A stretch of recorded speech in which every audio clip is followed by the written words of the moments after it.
আসসালামু আলাইকুম, সবাইকে ওয়েলকাম জানিয়ে শুরু করছি আমার আজকের এপিসোড। আজ আপনাদের জন্য থাকছে চিতই পিঠা। যারা চিতই পিঠা বানাতে ভয় পান, যাদেরটা ফুলকো হয় না, আজকের রেসিপি তাদের জন্য।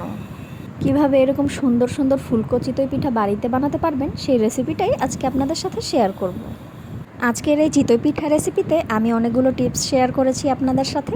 আশা করছি আমার রেসিপিটি আপনাদের কাছে ভালো লাগবে। এখানে আমি চিতই পিঠা তৈরি করার জন্য 3 কাপ নিয়েছি আতপ চাল। আপনারা চাইলে অন্য যে কোনো চালও নিতে পারেন।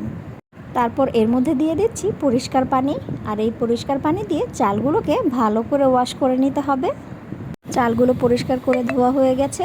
এখন চালগুলোকে 5 থেকে 6 ঘন্টা অথবা সারা রাতের জন্য ভিজিয়ে রাখতে হবে। 5 থেকে 6 ঘন্টা ভিজিয়ে রাখার পর চালগুলো ফুলে ডবল হয়ে গিয়েছে। এখন আমি ব্লেন্ডার জগের মধ্যে অর্ধেক পরিমাণ চাল নিয়ে নিয়েছি। এখন চালগুলো ব্লেন্ডারে ব্লেন্ড করে আমি এগুলোর গোলা বানিয়ে নেব। চালগুলো বেশ কিছুক্ষণ ভিজিয়ে রাখার কারণে চালগুলো ভিজা এবং নরম হয়ে আছে। এখন প্রথম অবস্থায় এগুলোকে পানি ছাড়া একটু ব্লেন্ড করে নিতে হবে। আর এরপর 2 চা চামচ পরিমাণ একটু কুসুম গরম পানি দিয়ে আস্তে আস্তে করে এটাকে ব্লেন্ড করে নিতে হবে। কিছুক্ষণ ব্লেন্ড করার পর আবার 2 চা চামচ কুসুম গরম পানি অ্যাড করে আবার আরও কিছুক্ষণ এটাকে ব্লেন্ড করে নিতে হবে। এখানে পানিটা আপনারা আপনাদের বুঝ মতন দেবেন। আসল কথা হচ্ছে এখানে অল্প অল্প পরিমাণ পানি দিতে হবে আর অল্প অল্প করে এগুলোকে ব্লেন্ড করে নিতে হবে। 3 থেকে 4 মিনিট ব্লেন্ড করার পর দেখবেন একটা আঠালো ভাব তৈরি হয়ে গিয়েছে। আর এখানে আমি আমার প্রয়োজন মতো কুসুম গরম পানি অ্যাড করব। এখন আবার এগুলোকে 3 থেকে 4 মিনিটের মতন ব্লেন্ড করে নিতে হবে। 3 থেকে 4 মিনিটের মতো ব্লেন্ড করা হয়ে গেলে এরপর এর মধ্যে দিয়ে দেব পরিমাণ মতো লবণ এবং 1 চা চামচ সয়াবিন তেল। এখন এই গোলাটাকে আবার 2 মিনিটের মতো ব্লেন্ড করে নিতে হবে। গোলাটার কনসিস্টেন্সি কিন্তু একটু পাতলা রকমেরই হয়ে থাকে। খেয়াল রাখবেন যেন বেশি ঘন না হয়। বেশি ঘন হয়ে গেলে চিতই পিঠা কিন্তু ফুলবে না। চিতই পিঠা বানানোর জন্য আপনারা চুলার মধ্যে কড়াই কিংবা ছাঁচ যেটাই গরম করেন না কেন, সেটাকে একটু বেশ ভালো করে হাতে সময় নিয়ে গরম করে নিতে হবে। তারপর একটি বাটিতে তেল আর পানি মিলিয়ে একটু একসাথে মিশিয়ে নিয়ে একটা সুতি কাপড়ের সাহায্যে কড়াইয়ের মাঝখানে একটু প্রলেপ দিয়ে দিচ্ছি। আমার কড়াইটা কিন্তু এ পর্যায়ে সঠিক পরিমাণে গরম আছে। আর এখানে আমি এ পর্যায়ে একটু গোলা দিয়ে দেব। আর গোলাটা দেওয়ার সময় অবশ্যই একটি চামচের সাহায্যে নেড়েচেড়ে তারপরে চুলার মধ্যে দেবেন। একটি ঢাকনা দিয়ে ঢেকে দিয়েছি এবং চুলার আঁচ মিডিয়াম থেকে একটু বেশি থাকবে। আমার পিঠাটা 2 মিনিটের মধ্যে হয়ে গেছে। আপনারা যদি পিঠার নিচের অংশটা শক্ত খেতে চান তাহলে 2.5 মিনিটের মতন রাখতে পারবেন।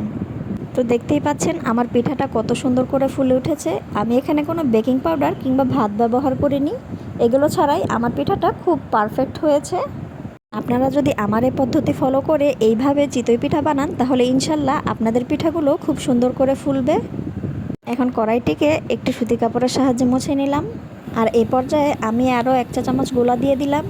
আর একটি টিপস হচ্ছে আপনারা পিঠা বানানোর শুরু থেকে শেষ পর্যন্ত চুলার আঁচ কিন্তু একই পরিমাণে রাখবেন। এখানে কমানো বা বাড়ানো যাবে না। ঠিক এই প্রসেসে যদি আপনারা এই পিঠাগুলো তৈরি করে থাকেন তাহলে অবশ্যই আপনাদের পিঠাগুলো এরকম সুন্দর হবে এবং ফুলকো হবে। আর আপনাদের পিঠাগুলো নষ্ট হবে না। দেখতেই পাচ্ছেন আমার প্রতিটা পিঠা কি সুন্দর মতন ফুলে উঠেছে আর দেখতেও কত সুন্দর হয়েছে।